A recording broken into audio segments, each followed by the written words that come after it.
What's up, everybody? CJ's here, and I'm back with another episode of the podcast. A little bit of a summer lull. Been busy, been enjoying life. Just excuses for not doing things that I should be doing all the time. But nonetheless, super excited to be connecting with Casey Kelly. Casey is somebody who I've known not very well for a long time, but have gotten to know a lot better over the past couple of months.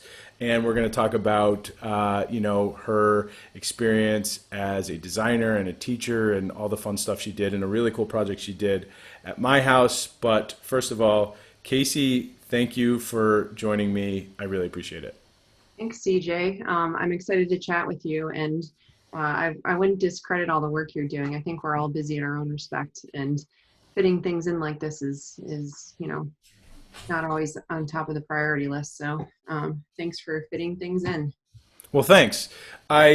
This was something I wanted to do for a while, and once quarantine happened, similar to my vegetable garden and my mural, this was one of the things that I realized if I didn't just do it now, then I'd just be the chump who always said he wanted to do it and didn't. So yeah, you kind of have to force yourself to do things. I find myself doing that a lot too, whether you make as much progress or not as you originally thought. Just baby steps is sometimes a good thing. So yeah, credit to you. Thanks. I appreciate that. It's been excruciatingly hot recently. And you're somebody who likes to do like mountain biking. So tell me, is this conducive for that activity, or is it almost too hot for that?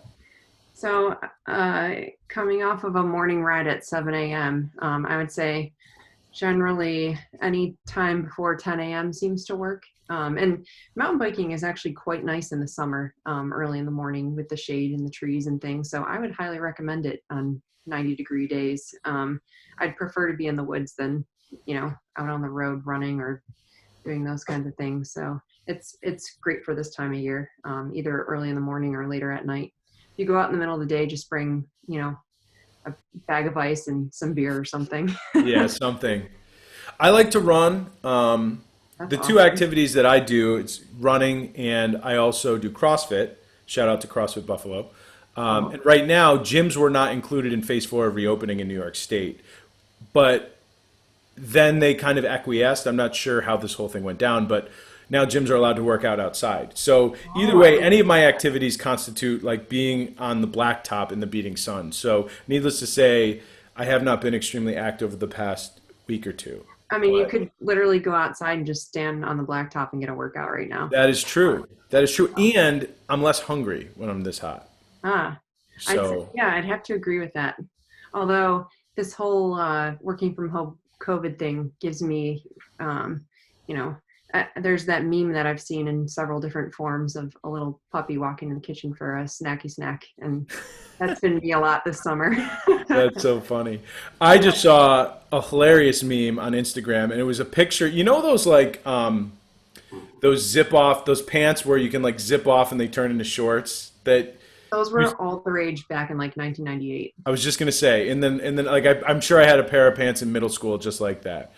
Well, somebody just posted that on Instagram from some meme account, and the caption was like, "Hey Doug, it's 95 degrees outside. Now's your time. If not now, when?" Because he still had them zipped up, Yeah. That's a good point. I suppose just a stream of water comes off with the bottom part of those pants because of how suffocating those things are. I think they had like a wax interior when I used to wear them back in the day. Nice. I'll mention this right now while we're talking. I apologize, my dog's growling a bit. I mentioned this to you before we started recording, but he's a maniac. And what's his name again? His name is Brody Lester Burton Kelly.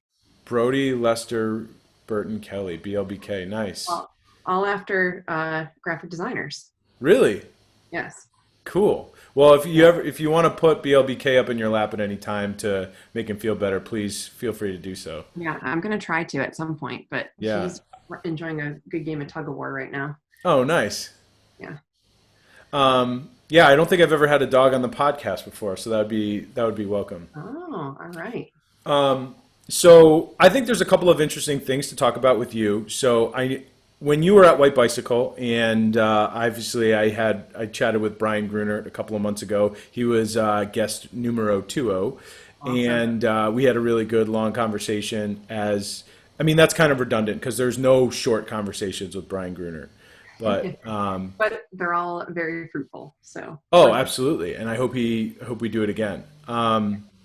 But yeah, so I met you when I was doing some collaboration with White Bicycle, primarily through Brian, a little bit through Kyle. So I knew you existed, and I know we had bumped into one another a couple times at coffee shops and things like that. yeah, But just in outside of just passing. like, what's that? We kind of knew each other in passing, Yeah, I'd say on the periphery, and I'm glad, we've gotten to know each other more. It's been great so far. it has been great, and we're going to talk about the kick-ass mural in a second. But before we get there, I think that your career path is kind of interesting because one, you're a super talented graphic designer who worked at a very widely acclaimed design studio in White Bicycle here in Buffalo, Well, thank you. and I know you said that you've absolutely loved it there. And before we get into like what you're doing now, why don't you talk about like I mean you're teaching kids now to almost to what seems like to kind of follow the trajectory that you went on to pursue a career in graphic design. So tell me how you got into design and what you Yeah. love about it. Well, I won't go too into depth without boring everyone, but I'll give you kind of the Cliff Notes version. When I was in high school, I loved drawing and painting and art, and I was looking into colleges either for physical therapy or for art. Two very different things, but I'm also very into sports, and I was always interested in that. And when I had looked around at colleges and things, I found out about what graphic design was. And, maybe it's different now, but back when I was in high school, it was great. You learned how to draw and paint, but there were no computers, and I really didn't know what graphic design was. So I kind of read about it, found out about it, and took the leap into deciding to study that at Damon for undergrad.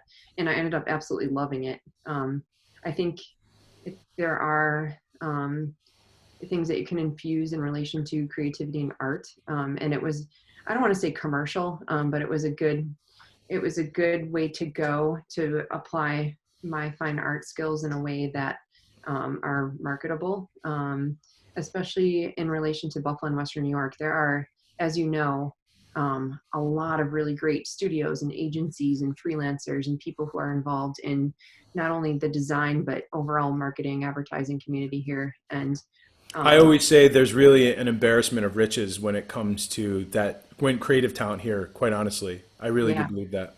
yeah. So went to school for that, graduated, and spent 3 years in the industry before I went back to get my master's degree. I worked at a place called Synergy, and that was a cool place out in East Aurora where we did a lot of sports marketing for um, Cleveland Cavaliers, Mentholatum Company, Oxy, Delaware North, a lot of cool, kind of big brands for someone just starting out, and did some cool photo shoots and things.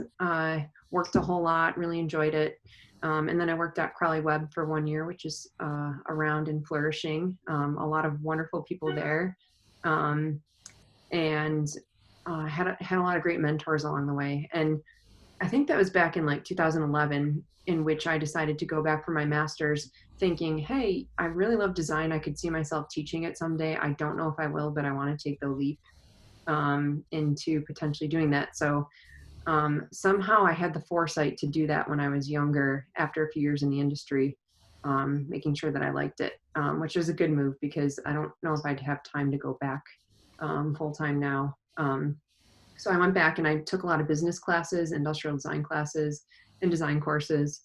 That was a couple years in Rochester, and then um, I was exploring a couple different job options. I almost moved to Seattle to work for Microsoft, which is an odd thing. Oh, that's right. You told me that.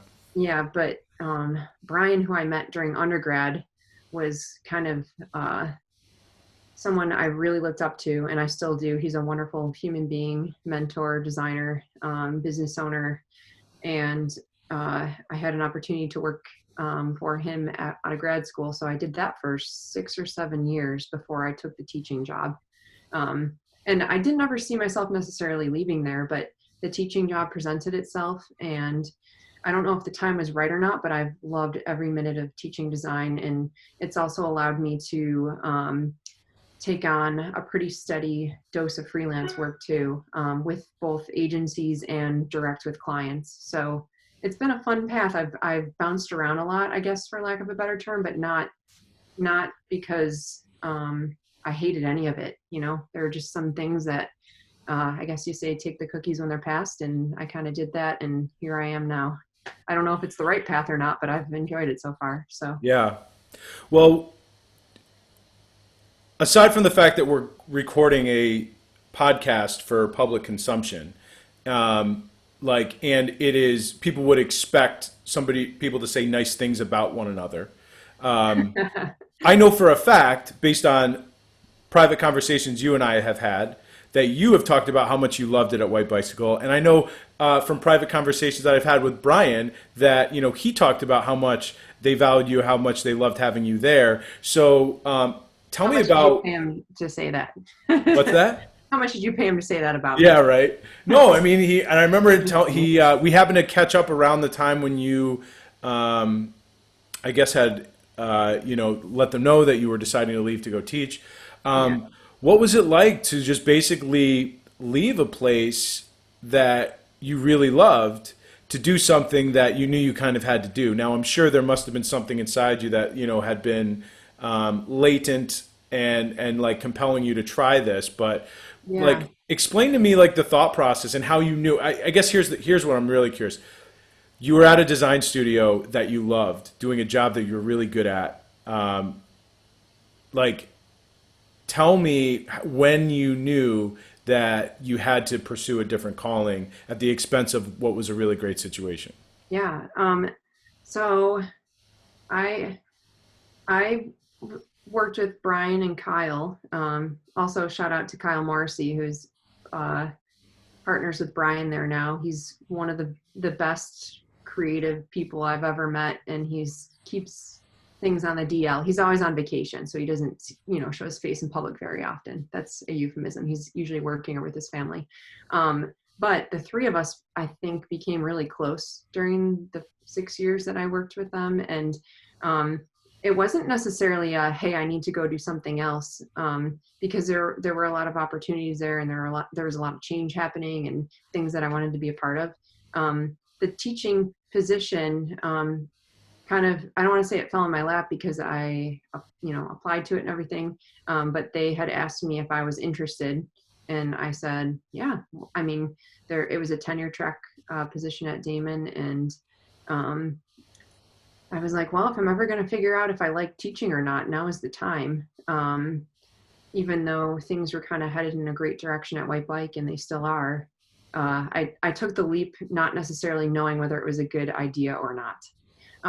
And I'd say if I stayed at White Bike, I think it would have been a good idea. And I do think that making that move was a good idea for what I like. It's made me realize that I absolutely love teaching students, trying to push them to find their potential, and just as much as learning from students. I think they push me to be a better designer. I've really kept up with a lot of the tech and practices, and our industry is ever changing. So it's kind of fun to think about, how I can tweak lesson plans or change things based on some things that are out there, or pull in somebody from the industry locally and collaborate on a class project together. That's one of my favorite things to do, because it just makes things feel real, because they are, and students get a really good grasp of what it's like to be a designer.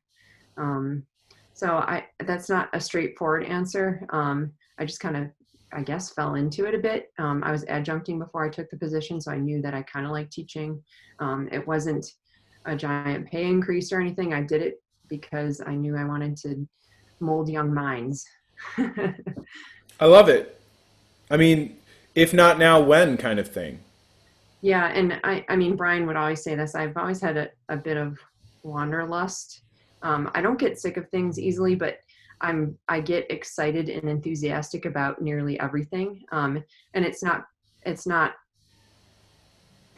not fake. I'm truly passionate about people and their interests and helping them out. And I like to learn a lot of new things, which is perhaps why I'm well suited to be a professor, is because I think I want to go through life not feeling comfortable, wherever I'm working. I like to be on my toes and, um, burning the midnight oil here and there and figuring out new ways to do things. And I'd say that the flexibility of teaching is great.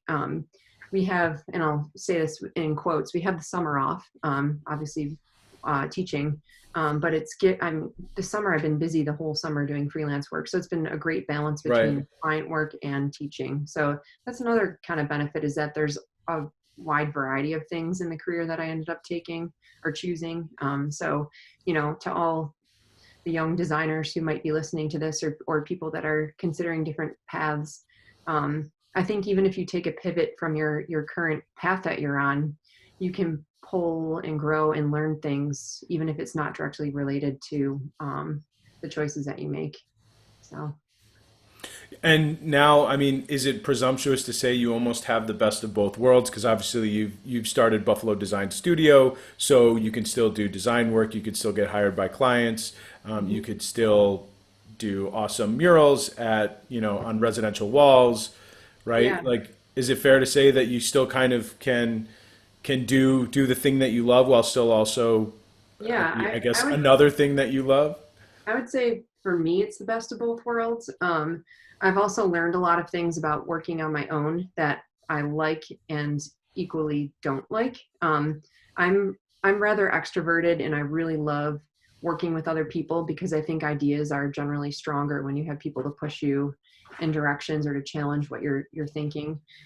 So I try to do that with my clients now, because I'm not necessarily working with other designers. So I'll make them as much a part of the process as possible, from the beginning, especially if it's, working on a brand and things like that. So I do miss working with people, being on my own, but definitely the variety is something that someone like myself is uh, suited for. And it's been a good move in that respect. I heard somebody say once, specialization is for insects.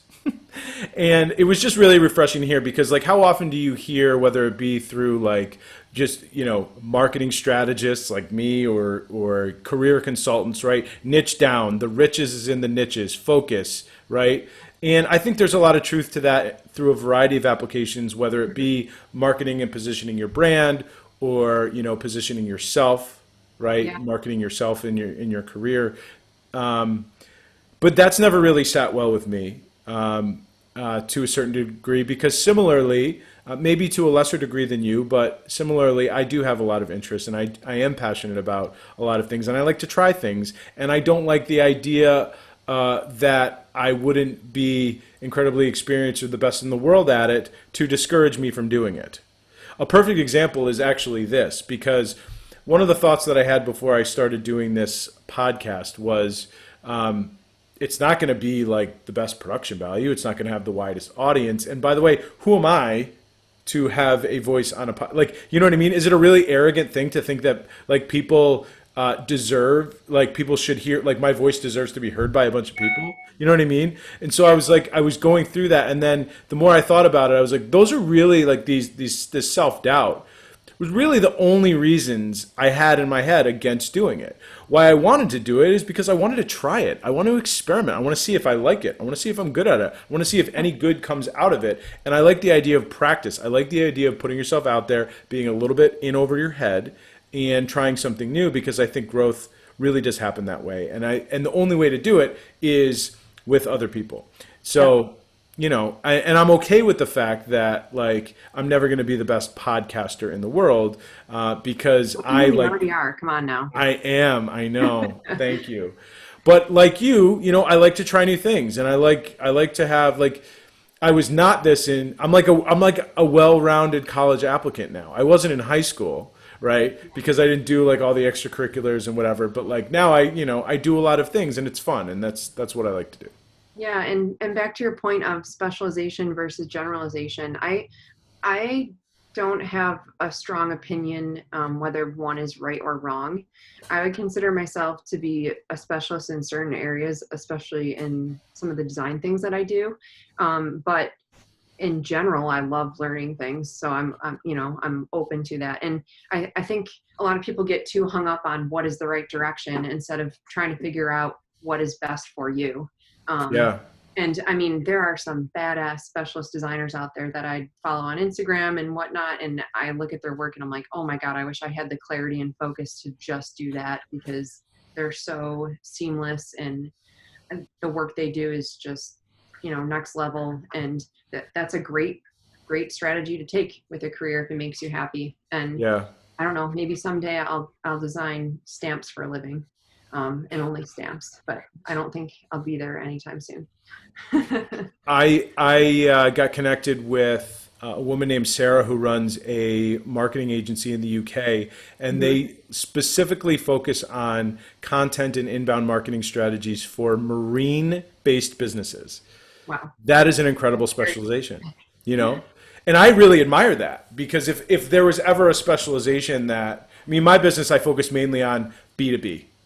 Um, and that's a semi specialization, because realizing all the ways you can specialize further, that's only just like a little bit of the way. But Yeah. anyways, so the great tragedy of today is the fact that it is way too hot for me to be recording this outside. Because if it wasn't too hot and I wasn't going to be sweating and thought legitimately fear for my computer to be overheating, I would be doing this either on my little deck or my driveway in front of a beautiful backdrop, which is our mural that you designed and painted at my house. And by the way, when I edit this, you asked, do I edit these? Usually no, but I am absolutely going to edit while I'm talking. I'm going to edit a shot of our mural and how amazing it is, and maybe a picture of my family and a picture of you in front of it. So right here, this is the mural that Casey created, and this is a picture of my family standing in front of it, and here's a picture of us and Casey. We could not be more happy with how this turned out. This is a project that I wanted to do for a number of years, and for a variety of reasons just didn't. And I am so thankful that we got connected with Casey and Buffalo Design Studio. I thought the process was incredibly fun. It was easy. We were able to share with you, our vision for what we wanted to represent in terms of the property and our family. And it's not just a piece of art now, but it's also, it's part of our home. And, so the process of figuring out a concept and going through options and refining them all the way down to you're there, you're projecting, you're starting to do the lines, and then you're painting over a couple of days. It was just incredibly fun, and I can't thank you enough. Why don't you talk about how you got into murals, and then I want to talk about if you think that we'll start to see, because we're seeing them pop up more on, in commercial spaces, right? But I'm curious to hear if you think more like residential. We'll see more residential murals going forward. Well, with you pimping what I just did, hell yeah, I hope so. um, so, I mean, in uh, first off, it's a collaborative process. I'll talk about the process in a minute. But I got into, I mean, I painted murals in a church when I was in like fourth grade. And then on someone's, one of my friend's mom's daughter wanted a dolphin on her bedroom wall. So that was probably my earliest actual commission. I didn't know what the hell I was doing. Was it like a Lisa Frank style dolphin? No, it was actually, I was pretty good at rendering, what is that? The dorsal fin? I don't know. Ah, nice. It was pretty realistic. It was after an illustrator that I liked at the time. There was some kind of children's book, but I'd say I can credit my likeness towards painting murals back to the second grade when my mom and dad turned their hot, sweaty attic into an art room for me and let me go buck wild on the walls. I think I painted about 50 renditions of Winnie the Pooh at the time because that's what I was into. Not proud of that, but it got me started. and did a couple things when I was younger. And just these past couple years since I've been teaching, it's given me the opportunity in the summer to kind of have more time to do things. And I uh, I started off kind of doing one for free in Larkinville. If you're familiar where Flying Bison and Buffalo Distilling are, they're brewery and distillery, so cool little places in the heart of the city. There's this big white wall. It was probably 40 foot by 10 foot that was kind of decrepit. It was behind, kind of hidden behind both of those places. And the Larkin Development Company owned the building. And I was friends with the folks back there. And I said, hey, it would be sweet to put a mural here. And it's kind of hidden. So if it sucks, no one's going to care, and you guys can like paint over it or do whatever you want. So on a whim, I remember at the time I was working at White Bike. So White Bike was about an eighth of a mile from where the mural was installed. So Yeah. I'd wake up at like 5 a.m. and paint for 2 hours and then go work at White Bike. And then for an hour during lunch, I'd go there. And it probably took a good 4 to 6 weeks just because I was doing Oh, it in wow. bits and pieces, working full Well, time. plus that's I know which wall you're talking about. That's a huge wall. Yeah, and it's not great. It's kind of cool, but I totally just freehanded it and grabbed some paint that was left over, so the colors aren't my favorite. But I realized how much I love doing it because I love being outside. You kind of alluded to the mountain bike thing. I'll take any minute outside that I can, even on a 93-degree day. I just love being outside, and standing at a mural wall for 14 hours a day in the beating hot sun during the summer sounds like hell, but it's quite enjoyable for me. So that was kind of my first take on it. And then I did the hand lettering in front of Buffalo Distilling Company, and that turned out quite well. And then a couple other things kind of popped up here and there. My landlord in the city, when I had an apartment in the city, asked me to do a residential one, and that turned out quite well. And I just kind of shared them amongst people who I knew. And every once in a while, somebody that I knew saw what I made, and then somebody else a few months later said, hey, I'm looking for a mural. Know anyone? And somebody might have tagged me online. And that's kind of how things got started. And I mean, the past 2 summers, I think I did 2 last summer, 1 this summer. And because of what I just did with you, thanks for that. There are a couple others that I'm meeting with over the next few months to Nice. explore the potential of it. I don't know if it'll happen or not, but Yeah, but people are interested. yeah. So that's kind of how it goes. I've learned a lot along the way.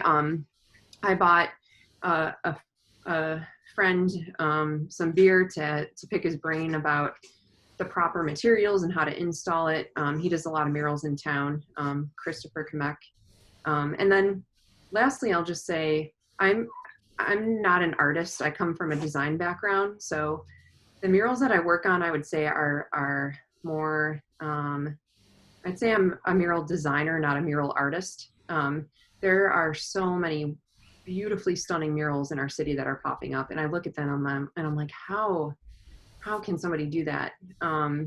So I definitely have a certain process and approach, and I approach it a lot like I do branding with clients and things, and making sure that we have a good conversation in the beginning, like you and I did with Lindsay, your wife, and that you guys are as much a part of the idea as, you know, the execution of it. So I'm enjoying where things are headed in relation to kind of the style I've developed. But I also give extreme credit to the mural artists who are out there and just completely kill it at what they do. It's pretty amazing. Now that I've done a couple of them, I'm in awe of some of the things that are up in the city. Yeah, I mean, as we said earlier, there's an embarrassment of riches when it comes to creative talent here. And, you know, I appreciate the comments about the collaboration. As I said before, it was a really fun, seamless process. What's interesting is when you're on my side of it, right, where we know we want something, but and we have some semblance of a vision for it, right? There's the part where you want to provide the designer direction, and then you got to figure out where you just, hey, doggy. Then you just got to figure out where you stop and leave it off and let you take it over, because I know this is something that I personally do not possess the skill to execute, right? And so what I liked is that when we were working with you, we felt heard, and that our vision was interpreted, and then I felt incredibly secure in saying, all right, let's see what she comes back with. And then we had the options, and we picked one and refined it a little bit, and then we were good to go. And I think that's something that I've experienced a lot too, whether it be working with other collaborators in my business or clients. Anytime you're hiring somebody, right? Like normally, like you would hire yourself to do most things. I hire myself to take out the garbage, to water the plants, right? To vacuum my car, to do a lot of things, right? But there's a lot of things in life, personally or for business, like you need somebody else to do, right? And so a lot of times it can be a new experience depending on what it is, like right, bringing somebody in to help you with it, to carry the torch, to do the job, especially when it is something as inherently subjective as art, right? Yeah, And I just was ultimately really comfortable with how it ended up, and it was fun. thanks for that. And I mean, now that I've been, working on murals, I am absolutely no expert. It's a learning process. I believe that I have good materials and things that'll last, and good processes. But I think from a collaboration standpoint, a lot of times I liken it back to, like, if you're going to get a tattoo and you want a certain design and a certain style, make sure you seek out a tattoo artist who can execute it in that style. Don't force someone's hand into something that they aren't necessarily strong at or good at or want to do, I guess I would say. And there's a fine line between that. And I think that is also a bit of, and I don't want to say difference because there are so many gray areas, but the difference between art and design a little bit is, there's interpretation and then there's understanding. And a lot of times, the goal of a design is to create something that has a very specific message or meaning. And art could be very much the same, but there's a lot of things that are still open to interpretation. Right. So, Where design is more about understanding. yeah. And I look at all the murals in the city right now, and there are, especially the Albright Knox project, there's that giant wildflowers one on Washington Street, which is my favorite. I absolutely Yeah. love that one.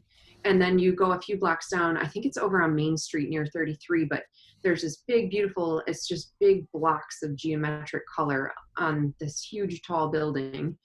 And forgive me, I don't remember the artist's name, but there's such a difference in style because they are two completely different artists. So it's good to know what someone can do and what they prefer working on, so that you're, they show you ideas and you're not completely thinking something else. I am a huge fan of public art. It is something that the benefits of which cannot be measured, but you cannot deny their existence. Like, I don't know how much it cost to get Shark Girl, right? And you know what I'm talking about, like the little Yeah. girl sitting on the bench with the shark head. Like Yeah. that is, and I mean this in like the most complimentary way possible. That is one of the dumbest things I've ever seen. And it is awesome. And Yeah. you can't explain necessarily why that's cool. One, it's just cool, it's memorable, you get a laugh. But on top of that, the amount of people who are natives or out of the area who like now come and get a picture with that, like Yeah. it's just good. It's good for civic pride. It's good for marketing a region. And to see all of these murals out there is just really adding to like the collective beautification of the city. And I really hope to see more of it. Yeah, I agree. I think uh, placemaking interests me, and having lived in the city for about 8 years before I just moved out to the burbs, I really felt kind of at home down there in a lot of different places, and it was great to go ride your bike to a couple different neighborhoods and check out murals. And um, I mean, I guess in today's world of social media and photo ops, visuals and public art are all the more important, and all the more noted too, because of people sharing things. And Whatever it takes. Whatever it takes. if we need Instagram influencers to help us beautify our city, and by meeting the demand of creative backdrops that they require, then I'm all for it. If it's Yeah. more public art, I'm Also, down. I heard public art is COVID free too. So Ooh, there's that. nice. Good to know. Good to know. Listen, Casey, I got to get running in a minute. I got to do a thing for work, and then I got to get a haircut. But I really Oh, wish that wow. I. Big day. Yeah, it's a big day. It's a big day. I'm leaving the house twice today. I actually had my first in-person meeting today, That's great. where it wasn't on Zoom for business. First one since early March. So I'm leaving the house twice today. It's a big deal. I wish that we could chat longer because this has been super fun. But I want to say thank you so much for making some time for me. And I didn't even get a chance to ask you about your jewelry making, which I snoped around your Instagram and saw that you do that. So maybe we'll have to save that for another day. But Yeah. I really Thank you. appreciate you making time. This was really fun. Thanks for the opportunity and thanks for the entrusting me in your backyard art. Um, so I hope to be in touch and it's been fun. I can't wait to see what other podcasts you come up with. I'll let you know. Great. Thanks. Talk to you later. All right. Bye, CJ.